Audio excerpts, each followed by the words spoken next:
East India company से British सम्राट के सत्ता हस्तांतरण के साथ ही भारत में विधायी संस्थाओं का गठन प्रारंभ हो गया। समय के साथ उनका स्वरूप परिवर्तित होता गया।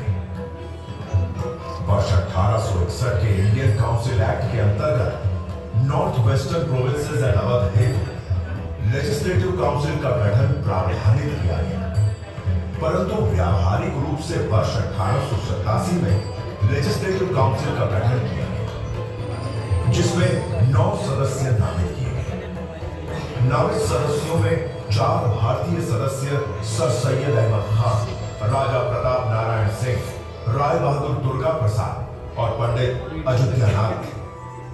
8 जनवरी 1887 को काउंसिल की पहली बैठक Thornhill Mayne memorial hall Allahabad में तत्कालीन गवर्नर की अध्यक्षता में हुई। नवगठित काउंसिल के अधिकार अत्यंत सीमित थे, जिसमें शासन को परामर्श देना एवं विधायी प्रस्ताव पर विचार करना। काउंसिल में पहला अधिनियम north western provinces and Awadh general classes act 1887 पारित किया गया। वर्ष 1892 में काउंसिल के अधिकारों में वृद्धि की तथा विधायी कार्यों के अतिरिक्त सदस्यता भी प्राप्त हुआ।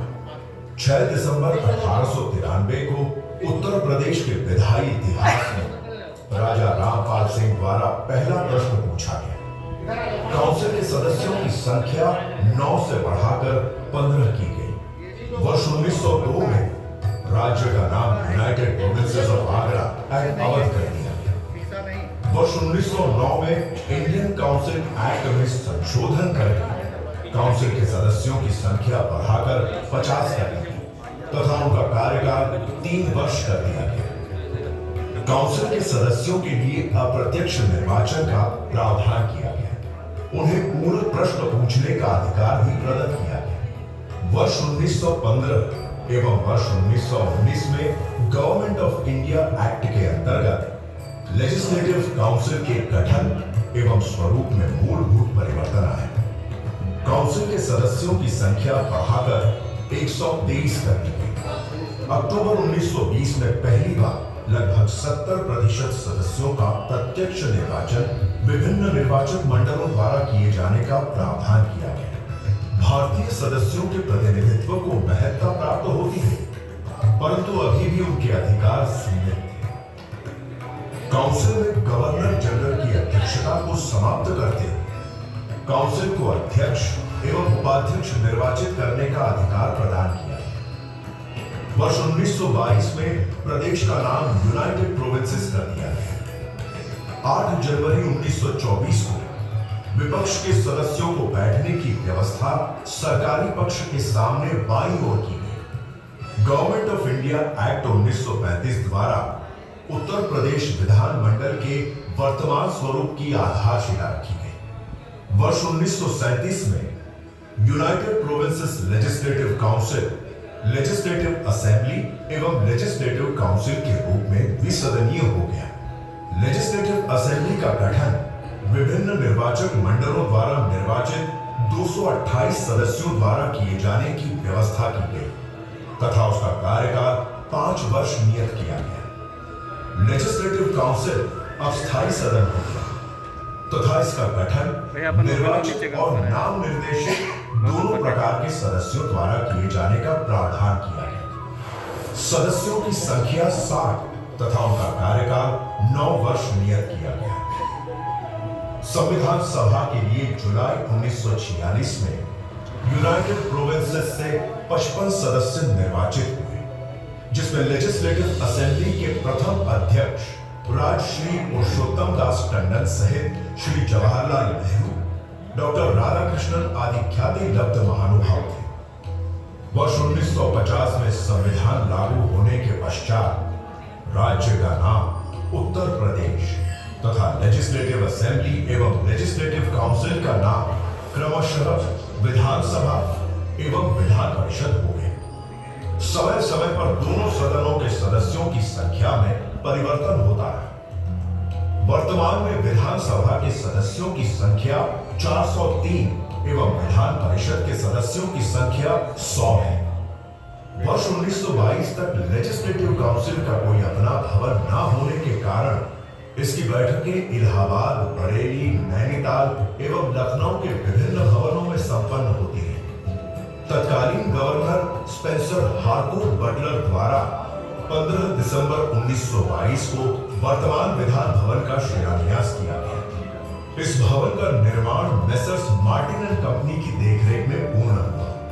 भवन के मुख्य वास्तुकार स्विनॉन जेकब एवं सरदार हीरा सिंह थे।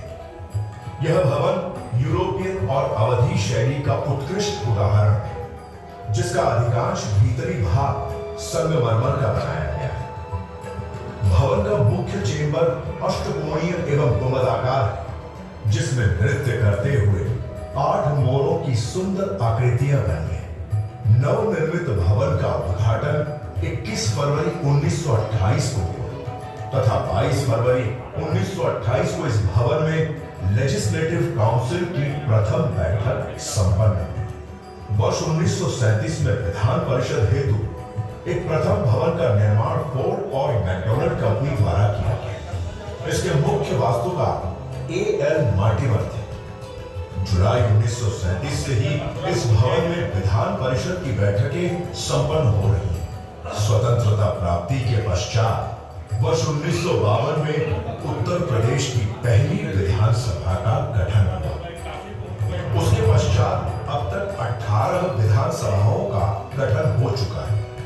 पहली विधानसभा में पंडित गोविंद बल्लभ पंत नेता सदन के रूप में निर्वाचित हुए। उसके पश्चात क्रमिक रूप से गठित विभिन्न विधानसभाओं में नेता सदन के रूप में निर्वाचित होने वाले महानुभावों की एक लंबी श्रृंखला रही है, जिन्होंने सदन की उच्च परंपराओं को स्थापित किया एवं उनमें से कुछ राजनीतिक मनीषियों ने देश की राजनीति को भी दिशा दी। वर्ष 1963 में देश के संसदीय इतिहास में श्रीमती सुचेता कृपलानी प्रथम महिला नेता सदन के रूप में निर्वाचित हुई। इसके पश्चात वर्ष 1995 में सुश्री मायावती इस पद पर चुनी जाने वाली दूसरी महिला रही है। उत्तर प्रदेश विधानसभा के नेता सदन के रूप में योगी आदित्यनाथ के निर्वाचन से एक नए युग का सूत्रपात हुआ है, जब धर्म क्षेत्र के मनीषी का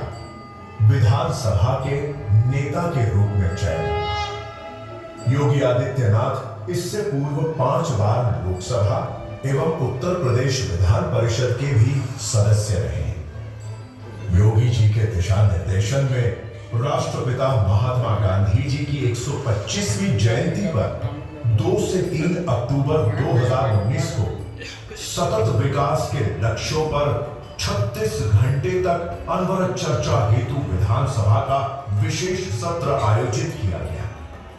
वर्ष 2019 में संविधान दिवस पर दोनों सदनों का एक दिवसीय विशेष संयुक्त सत्र आहूत किया गया। उत्तर प्रदेश विधानसभा अध्यक्ष के पद पर आसीन होने वाले महानुभावों की भी एक लंबी श्रृंखला है। पहली विधानसभा के अध्यक्ष श्री आत्माराम गोविंद खेर सहित समस्त अध्यक्ष गणों ने पीठ को गौरवान्वित किया तथा ऐसे निर्णय दिए जो देश के अन्य विधान मंडलों के लिए नजरी बने। श्री बनारसी दास और श्री श्रीपति मिश्र 2 ऐसे अध्यक्ष रहे जिन्होंने बाद में प्रदेश के नेता सदन के रूप में भी योगदान दिया। विधानसभा के वर्तमान अध्यक्ष श्री सतीश महाना 29 मार्च 2022 को सर्वसम्मति से अध्यक्ष पद पर चुने गए। वर्ष 1991 से लगातार 8वीं बार निर्वाचित श्री महाना विधानसभा के वरिष्ठतम सदस्यों में से एक है। विधायिका में उनका अनुभव अनुकरणीय है। उन्हें माननीय योगी आदित्यनाथ सहित प्रदेश के 5 मुख्यमंत्रियों के साथ मंत्री के रूप में कार्य करने का अनुभव प्राप्त है। श्री सतीश महाना ने विधानसभा में नई परंपराओं को आरंभ किया है, जिनमें मुख्य रूप से सदन में माननीय सदस्यों को जन्मदिन की बधाई, उत्कृष्ट विधायकों को पुरस्कृत किया जाना, डॉक्टर्स, इंजीनियर्स, विधि तथा प्रबंध तंत्र की शिक्षा ग्रहण किए हुए माननीय सदस्यों के साथ चर्चा एवं भौगोलिक क्षेत्रवार समूह बनाकर माननीय सदस्यों से संवाद कार्यक्रम आयोजित करने जैसी विशिष्ट व्यवस्थाएं शामिल हैं। माननीय योगी जी से विमर्श के पश्चात श्री महाना द्वारा देश में नई पहल करते हुए माननीय महिला सदस्य हेतु 22 सितंबर 2022 का अधिवेशन आहूत किया गया, जिसमें महिला सदस्यों द्वारा सदन की संपूर्ण कार्यवाही संचालित की गई। श्री महाना जी के मार्गदर्शन में उत्तर प्रदेश विधानसभा की प्रक्रिया तथा कार्य संचालन नियमावली का सरलीकरण कर उसका पुनर्लेखन किया गया है। उक्त नियमावली की विस्तृत व्याख्या भी तैयार की जा रही है, जिसमें पूर्व के दृष्टांत आदि शामिल होंगे। प्रधानमंत्री श्री नरेंद्र मोदी के mission mode project one nation one application की परिकल्पना को साकार करते हुए श्री महाना ने विधानसभा की कार्य प्रणाली को डिजिटल एवं हाईटेक बनाने की दिशा में महत्वपूर्ण कदम उठाए हैं। सभा मंडल को नई तकनीक एवं उपकरणों से सुसज्जित कर ई विधान लागू किया, जिसका उद्घाटन माननीय लोकसभा अध्यक्ष श्री ओम बिरला द्वारा किया गया। 18वीं विधानसभा के प्रथम सत्र से ही सभा की कार्यवाही डिजिटल एवं पेपरलेस रूप में सफलतापूर्वक संचालित हो रही है।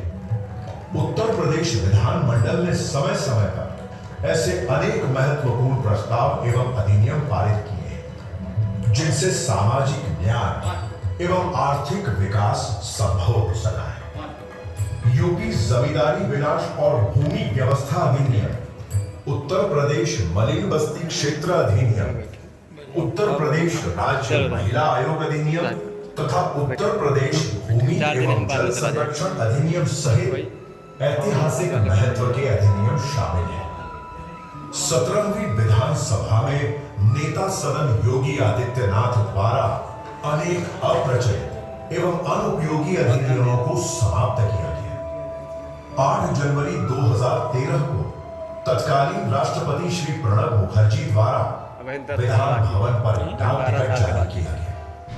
वर्ष 1961, वर्ष 1985 तथा वर्ष 2015 में भारत के विधायी निकायों के पीठासीन अधिकारी एवं सचिवों का सम्मेलन तथा वर्ष 2020 में पहली बार राष्ट्रीय स्तर के राष्ट्रमंडल संसदीय संघ भारत क्षेत्र का 7वां सम्मेलन आयोजित किया गया। आजादी का अमृत महोत्सव वर्ष के अवसर पर 6 जून 2022 को तत्कालीन राष्ट्रपति माननीय रामनाथ कोविंद द्वारा विधानमंडल के दोनों सदनों के संवेद उपवेशन को संबोधित किया गया। उत्तर प्रदेश विधान परिषद के प्रथम भारतीय प्रेसिडेंट डॉक्टर सर सीताराम तथा उनके पश्चात आसीन सभापतियों द्वारा स्थापित गौरवमयी परंपराओं का परिषद के वर्तमान सभापति कुंवर मानवेंद्र सिंह सफलतापूर्वक निर्वहन कर रहे हैं। विधानसभा एवं विधान परिषद के साथ श्री राज्यपाल भी विधानमंडल के अभिन्न अंग हैं।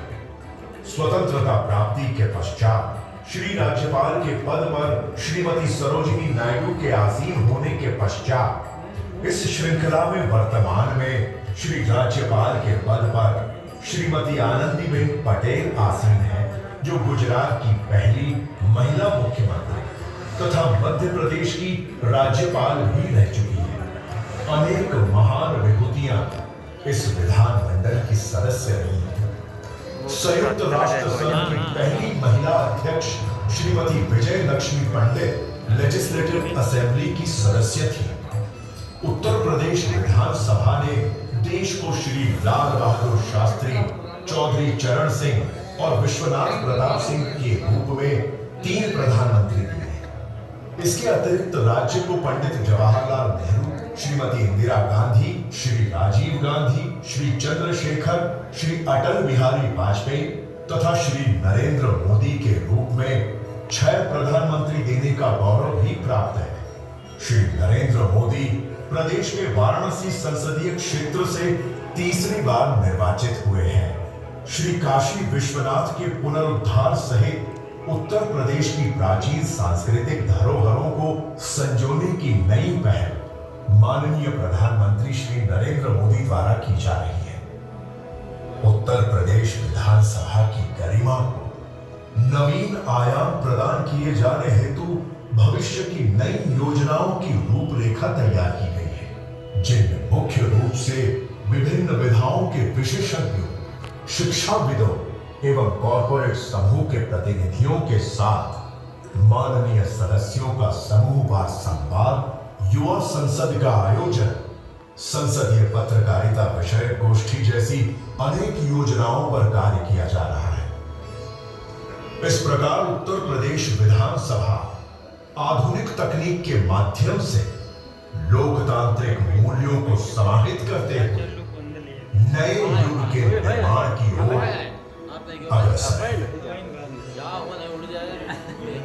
बिना उड़ाए उड़े ना, बिना बैठाए ना, जब तक सबका लगे तब तक पूरे माना जाएगा। हाँ, जय